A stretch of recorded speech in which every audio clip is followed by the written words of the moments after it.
बिस्मिल्लाहिर्रहमानिर्रहीम, अस्सलाम वालेकुम। Welcome to my kitchen. आज मेरे किचन में बहुत ही क्रिस्पी, बहुत ही मज़ेदार से चिकन पकोड़ा बन रहे हैं, जिनको बनाना बहुत आसान है। बहुत ही डिफरेंट सा इनका टेस्ट है और बहुत ही मज़ेदार ये बनके तैयार होते हैं। आप इनको टी टाइम में एज अ स्नैक बनाकर सर्व कर सकते हैं या फिर इफ्तार मेन्यू में बना के इनको एंजॉय कर सकते हैं। बहुत ही टेस्टी, बहुत ही मज़ेदार बनके ये तैयार होते हैं। तो ज़रूर ट्राई कीजिएगा मेरी इस रेसिपी को। तो ये देखिए, बहुत ही ये कुरकुरे और मज़ेदार से लग रहे हैं। और मैं आपको एक तोड़ के भी इनको दिखाती हूँ अंदर से। ये देखिए, बाहर से ये कितने क्रिस्पी और कितने मज़ेदार लग रहे हैं। अंदर से इनको तोड़ें तो ये बहुत ही जूसी और बहुत ही टेंडर हैं। ये देखिए, ऊपर की लेयर कितनी क्रिस्पी और अंदर से बहुत जूसी और बहुत ही सॉफ्ट। टेस्ट भी इनका बहुत ही यूनिक सा है। तो ज़रूर ट्राई कीजिएगा मेरी इस रेसिपी को। तो चलिए इसको बनाना स्टार्ट करते हैं। लेकिन उससे पहले अगर आप मेरे चैनल पर नए हैं तो काइंडली इसको सब्सक्राइब कर दें और साथ ही बेल आइकन को भी प्रेस कर दें, ताकि मेरी हर नई आने वाली वीडियो की नोटिफिकेशन सबसे पहले आप तक पहुँचे। तो बहुत ही क्रिस्पी और मज़ेदार से चिकन पकौड़ा बनाने के लिए सबसे पहले मैंने यहाँ पर ले लिया बोनलेस चिकन। यहाँ पर मैंने ब्रेस्ट का पार्ट लिया और ये तकरीबन आधा किलो मैंने लिया और इनको इस तरीके से स्ट्रिप्स में काट लिया है। ये देखिए, इस तरीके से हमने इनको लंबाई में काटना है। तो अब इसकी हम मैरिनेशन करते हैं। तो सबसे पहले मैं इसके अंदर ऐड करूँगी सफ़ेद सिरका। ये मैंने 1 चाय का चम्मच ऐड किया है। साथ ही कुटी हुई लाल मिर्च इसमें जाएगी 1 चाय का चम्मच।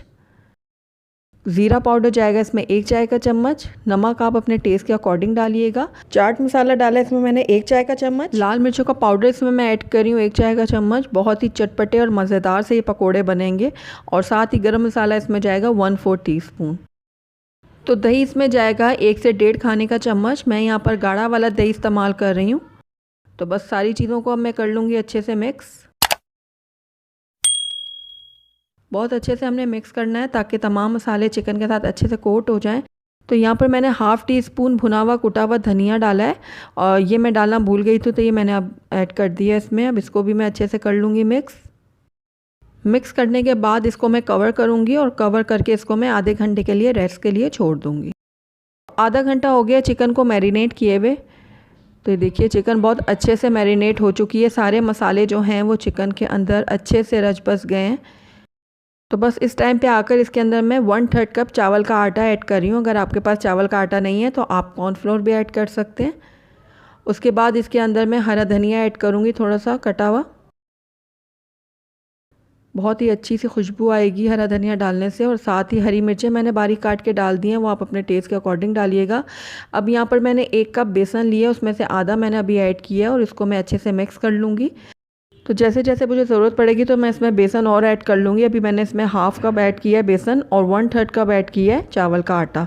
तो 2 से 3 खाने के चम्मच मैंने पानी ऐड किया और इन सारी चीज़ों को मैं अच्छे से मिक्स कर लूँगी। बेसन मुझे कम लग रहा था तो मैंने बाकी का भी बेसन इसमें डाल दिया। तो तकरीबन 1 कप मैंने इसमें बेसन ऐड किया और 1/3 कप चावल का आटा ऐड किया है।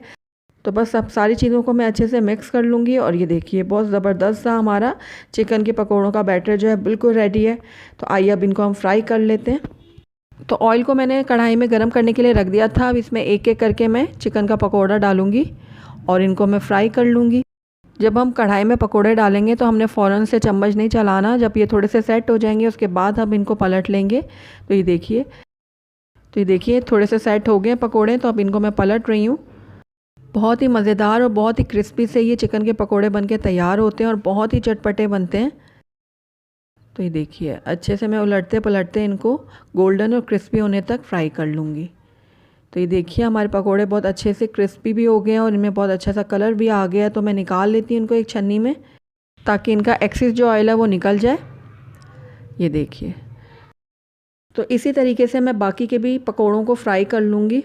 तो बाकी के पकोड़ों को भी मैंने कढ़ाई में शामिल कर दिया और इनको भी मैं गोल्डन और क्रिस्पी होने तक फ्राई कर लूँगी। तो जब तक ये हमारे पकोड़े फ्राई होते हैं तो पहले जो हमने फ्राई किए हैं उनकी आवाज़ मैं आपको सुना लेती हूँ। तो आपने सुना ये कितने क्रिस्पी और कितने मज़ेदार लग रहे हैं। तो इन पकोड़ों को भी मैं गोल्डन और क्रिस्पी होने तक फ्राई कर लेती हूँ। जब ये सारे फ्राई हो जाएंगे पकोड़े तो उसके बाद मैं आपको इनको डिश आउट करके दिखाती हूँ। अल्हम्दुलिल्लाह, हमारे बहुत ही क्रिस्पी और बहुत ही मज़ेदार से चिकन के पकोड़े बनके तैयार हैं। बहुत ही चटपटे और बहुत ही मज़ेदार बनके तैयार होते हैं। तो आप एक दफ़ा इन पकोड़ों को ज़रूर ट्राई कीजिएगा। आप शाम की चाय के साथ इनको ट्राई कर सकते हैं या फिर इफ़्तार में आप इनको बना के एंजॉय कर सकते हैं। बहुत ही ऊपर से क्रिस्पी बनते हैं। ये देखिए, ऊपर से ही कितने क्रिस्पी बने हैं और जब हम अंदर से इनको तोड़ेंगे तो ये बहुत ही जूसी और बहुत ही टेंडर है। ऊपर की जो लेयर है इसकी कितनी ये क्रिस्पी है और अंदर से बहुत ही जूसी। तो ज़रूर ट्राई कीजिएगा मेरी इस रेसिपी को। तो अगर आपको मेरी रेसिपी पसंद आई है तो इसको लाइक करें, अपने दोस्तों के साथ शेयर करें, और अगर पहली दफ़ा मेरे चैनल पे आए हैं तो काइंडली इसको सब्सक्राइब भी कर लें और साथ ही बेल आइकन को भी प्रेस कर दें ताकि मेरी हर नई आने वाली वीडियो की नोटिफिकेशन सबसे पहले आप तक पहुँचे।